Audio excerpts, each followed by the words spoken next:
Hey guys, and welcome back to another YouTube video. In this video, we're going through my AFL fantasy team reveal for round 21, and this one has been one that I've sort of debated over, especially in the last couple of hours, just in the morning of Friday today, just sort of debating who do I trade out, because this is probably the one of the hardest points of the season, when you're just like, who do you actually think is going to have a bad game? Are you trying to weigh up just this week, or are you trying to weigh up the rest of the season for the guy that you're trading out, etc.? It becomes quite a hard thing, because you're like, if I trade out a mid over trading out, say, a defender this week with 4 rounds to go, is that mid going to have one or two positive matchups that are just going to completely change it, and it's going to flip it on its head? Like, for instance, the Port duo of Rosie and Butters. They have a hard matchup this week in Sydney, but then it really cleans out, and I genuinely think that their other matchups in Melbourne, Adelaide, and Fremantle really open up itself to be a positive matchup. So I think that those could be 3 positive matchups, but they have the worst matchup in the league at the moment with Sydney's inside mids, it seems like, alongside that of Hawthorn. And I don't think that it's harder to judge the Derby game, but then again, they've got actually a horrific run home if you look at the last 5. But if you look at the Port boys in the matchup earlier this year against Adelaide, they went 104 and where is it here? That Butters went 104, and Rosie, I don't know if he played. He went 51 injured and 51% time on ground. So they weren't even that bad in that game either. So I don't know if you can really take Port as much Port against Adelaide game as much as you can take Adelaide against someone else, just because it's a derby game, showdown, so it's quite hard to judge. Things go out the window in that game. We've seen the West Coast versus Fremantle games, stuff gets chucked out the window, basically. Form goes and everything is just on the line. You've seen, I think Sydney derbies where Sydney might be like 2nd and GWS might be like 15th, but and at the SCG, yet somehow GWS gets over the line. So everything gets chucked out the window in those type of games. So it's quite hard to judge that game against Adelaide. And then Fremantle is another one that they have, and that's a pretty tough matchup, it seems, as well. So it's just really hard to judge, I think, midfielders comparatively to defenders and stuff like that. So I don't really know what to do particularly. A lot of people, I think, on here are saying get rid of Butters at the moment. I'll run that poll. It doesn't. There's a slight difference, and I'll go through both options with you guys. But anyway, might as well hop into this video itself. But as you can see here, the current side has this iteration of trades. This one's going to stand. This Peatling and for Jackson for Peatling one is going to stand. I just think Peatling against the Hawks is a lot better of a matchup. He went 98 against them last time. Shouldn't be subbed this time, and if he is subbed, then we just go to Philippou, who's named on field, and he'll be fine. So we just go there if that is the case. But I don't think Philippou will be named. Let me just readjust my camera a little bit. There we go. That's much better. But yeah, I don't think Philippou will be named as sub. So I think he'll be. I don't think Peatling, will be named as sub. So I think he'll be the one that I go for. Let me make this a little bit bigger for you guys. So that one is set in stone. And then we have this one here, Nick Newman, Jordan Clark. You've got this combination here where I'm like, Jordan Clark, what's he going to average in the last couple weeks of the year? I don't know what he's necessarily going to average per se, obviously, but I think he's going to average somewhere, if I had to put a guess on it, I would say somewhere in the 90s, just because this form here, as well as, if we go to, is it this one here? Desi Kickers, and he has Essendon, Geelong, GWS, Port. Essendon, Geelong, GWS, Port. Geelong down here. Essendon, where are they? Geelong, GWS. Essendon are a +3, is it? +2. Geelong, GWS. Essendon, Geelong, I missed someone. Port. And Port are, where are they? GWS are a negative team. Port Adelaide are, so he's got roughly about evens on what his actual average is of currently 98. But I don't know if he's actually going to play up to his average, given that he really hasn't been doing well and really has about 3. If we let's actually do that. If we remove his 3 really good weeks of 151 plus 128 plus 141 equals 420 points. Minus 1863, give that 14. 43 divided by 16. He averages 90 outside of that. So I think he averages 90 for the remainder of the year. And I think Nick Newman can average, or I think he can average, honestly, a big score here. I know he played, I know he only had 2 kick-ins, but I genuinely think the matchup is really there against Collingwood. So, like, my point here is that how much Treloar, because, like, the other option is going like a Butters to a Treloar. How much is Treloar going to average in this end of the season? Because if Nick Newman goes off and averages like 110 or 120, 115 for the next 4 games, is Treloar going to be able to average potentially somewhere around the 125, 130 for 4 weeks? And if you look at Treloar's run, they have Melbourne, Adelaide, North, GWS. And if we look at inside mids, you got last 5, you got North down here, Adelaide, GWS minus 2.77, Adelaide minus 1. So he really only has this Melbourne run, and then it sort of goes quiet. So it's a really tough one to necessarily say, what am I going to do here? My head's sort of leaning towards this one just because it's sort of an outlandish trade in its own right. And let's look at Treloar. Against Sydney, he went 125. They didn't really have a tagger available in that game, and he went 40 touches in that. He went 31 touches against Geelong. Didn't play against Carlton, and then has gone 121. Went 84 against North, and now has North in the preceding matchup in a little bit. Went 94 against GWS. He went also, has he played Adelaide this year? Doesn't look like he's played Adelaide this year, and Melbourne earlier on in the year, he went 87. So he actually hasn't gone 100, I don't think, against any of the 3 opponents that he plays for the remainder of this year. So even Melbourne, with their midfield mix at the moment is quite messed up. Could they hold him in this game? So I'm quite, part of me saying I don't think Treloar's going to go the 440 points that you need. He's going to need a big score to get those 440 because he's going to have a couple of 70s and 80s games in there, like 1 or 2. So I'm like, it's a lot easier for Nick Newman to go over Jordan Clark's 90 and to score like a 110 or something like that and average that for the rest of the year over Adam Treloar going nuts. I think just because we've seen Nick Newman do it before. We saw him do it at the back half of last year as well, if I remember correctly, where he just went nuts in the last couple.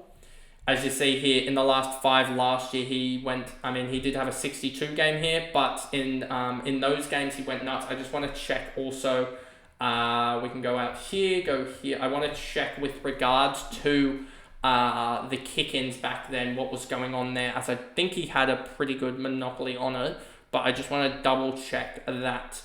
So last year, here's the thing about Nick Newman last year. Look at the kick-ins. Here we go. So it was from, if we look here, it was rounds 20, 21, 22, and 23 that he went nuts. Let's look at the rounds 20, 21, 22, 23. In round 20 against Collingwood last year, and we are on round 21 this year, he went 123. He went 123 from 2 kickouts from a total of 16 kickouts. So I don't think kick-ins, kickouts, whatever, I don't think they actually have that much influence on Nick Newman's score. You see here, he had, 40 kick-ins from last year, and he averaged 98. What's he had this year? He has had this year 37 already. And I think that Sard is playing. Is Sard playing? I think Sard's playing. Jero has had 1. Is anyone else here? Zach Williams hasn't had any recently. So yeah, I think Sard's playing. AFL lineup. So let's actually just double check the lineup for the likes of Carlton. Young, Carroll, Cowan, and Cunningham out.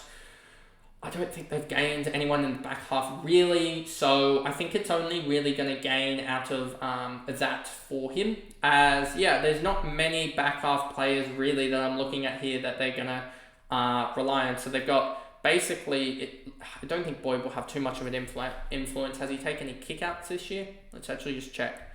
Boyd has actually taken 5 in that. So that could be interesting. But yeah, I don't think kick-ins have too much influence on Nick Newman, so I might probably go down this route just because I think I think there's a way in which he averages 120 from here on out, and I get plus 30 here from Nick Newman, but from the Zach Butters and Connor Rozee, if they average 100 here, how am I going to get basically someone to average 130? Is basically the necessary thing if I think that Newman's going to go big in the last couple of weeks, because this is just the perfect matchup. We went through it in the trade targets, and so yeah, I think this one is the one that I'll probably go for in the end, just because I think it's going to be the best matchup. I know that it probably will blow up in my face, but yeah, I'm thinking I'm going to go there. And then the obvious VC is Sam Flanders. I'm not going to double down on the risk of Nick Newman. I'm probably just going to go Lockie Whitfield against Hawthorn. I don't think Hawthorn will employ a forward tagger. I don't think they have a forward tagger. Let's just double check that. Where are they? McDonald, Chol, Ginnivan, Warple, Day, and Bruce. That's quite a... GF's not going to go in the midfield. Watson, McKenzie, Jai Sarong, Massimo D'Ambrosio, Cole Shadir, Harry Morrison, Weddle. It doesn't look like any of those guys are interchange defensive guys. So yeah, they played him last time and he went 1-2-3. So I think I'm gonna go with the Lockie Whitfield captain. I don't like Sheasel. Richmond brought back in Jack Graham, so I don't like that. Tom Stewart could be one against Adelaide. What did he do? Has he played Adelaide? He played Adelaide for a 1-14. Where are they playing at? They're playing at GMHBA. Venue stats, GMHBA, he averages, where is it? Give me, 92.6. So that could be an alright one to look at for Tom Stewart. But I probably won't go there. Errol Goulden against Port. What did he go last time against Port? I don't think he averages too well against Port in general, to be honest with you. He averages 68 against Port. Don't know if there was an injury game in there somehow. Josh Dunkley against St Kilda. Let's actually just look at that. Inside mids. St Kilda are a minus 1.15. Let's check if there's any injuries just making that annoying. You got Jai Caldwell 72 that I believe he did. Was that Keys that did the one against Caldwell that made... no, so Caldwell was not injured in that game. Errol Goulden scored a 90 somehow. I don't know why that was minus 32.3. And then you have Travis Boak with a 45 and Ollie Wine 67. Were they injured in that game? I don't know, but Travis Boak was probably playing forward anyway, I would expect. So I don't think they're that bad of a matchup. What does he score against St Kilda usually? Fixture status, averages 99. What did he go? Did he play them earlier on this year? He played them for an 87. I probably won't go there. Bonjempelli, I don't think I can go there against Melbourne just because of the double up there. Tom Green has a rough matchup. But again, it's like with Tom Green, if you take out the 7, he's averaging like 105. With the matchups that he's got like a minus potential like 3, 4, 5. So I still think he's going to go like 100, 105. And I still think he can pop it off against Hawthorn, even though they're probably going to employ, I would expect, like a Nash on him. So yeah, I'm still not too worried about the likes of Tom Green, to be honest with you, which is probably a false sense of security. And they're not really anyone, honestly, that I'm like, oh, I can go and use this player here. Maybe Dane Zorko, like captaining him against St Kilda, but St Kilda have really stopped and slowed down there. If we go back to, here is it. Look at this, Desi kicker, St Kilda last 5, minus 8.21. Now I just want to check in case there's been an injury here that's caused that. Dan Houston scored a 47. What the heck happened there? Mark Keane, a 38. Is he really a Desi kicker? I don't think so, honestly. Redmond, he just stinks. But Nick Martin, this one I think is a more telling one. Nick Martin, 87. So, and Ollie Florent and Jake Lloyd and Nick Blakey all went unders. Kane Farrell was the one that picked it up. So, I don't necessarily like that as well. Jai Caldwell, I don't think there's consistency enough. And Isaac Heaney plays Port Adelaide, who I believe we just showed are for inside mids, a really bad matchup in itself. So now you're like, who in the world do I actually go to? Brodie Grundy could actually be one. I know this sounds crazy against Port Adelaide. He could be one to actually go to. I don't know what he necessarily averages at. Against Port Adelaide, he averages 104. He went 109 last week. But that's the thing. He's only really scored twice in his last 5 games. He has played some really bad matchups in those times. And aside from that, he scores bad against double rucks. We know that. He scored bad against Collingwood as well in a double ruck scenario. He's really only scored bad in a couple of double ruck scenarios, and also this game here against the Eagles, and this game here against Hawthorn. But aside from that, he hasn't really struggled against single rucks. And if we go to, where are they? They're up here. I just saw it. If we go here, they've got Jordan Sweet, and then they don't really have even a secondary tall. Honestly, I don't know who's going to ruck for them. Is it going to be Charlie Dixon? He's going to get mauled against Hayden McLean, so I wouldn't be surprised if they have to use Sweet against Dixon in itself. I still think that I will go with the Lachie Whitfield captain and just hope that Sam Flanders can put up a score, just that it's like shut off and doesn't need anything. But anyway, I've somehow made this out to 16 minutes, even though I've just talked about this Nick Newman one. I'll post an update if I do change it. I probably won't. I'll probably just run the gun, honestly, and just sort of have some fun for the rest of this year with Nick Newman and hope that he is the one that pops off. But anyway, if you did enjoy that video, remember to like and subscribe, turn the notification bell on so you know when I upload, and let's see you guys, I guess, in another video. Bye, guys.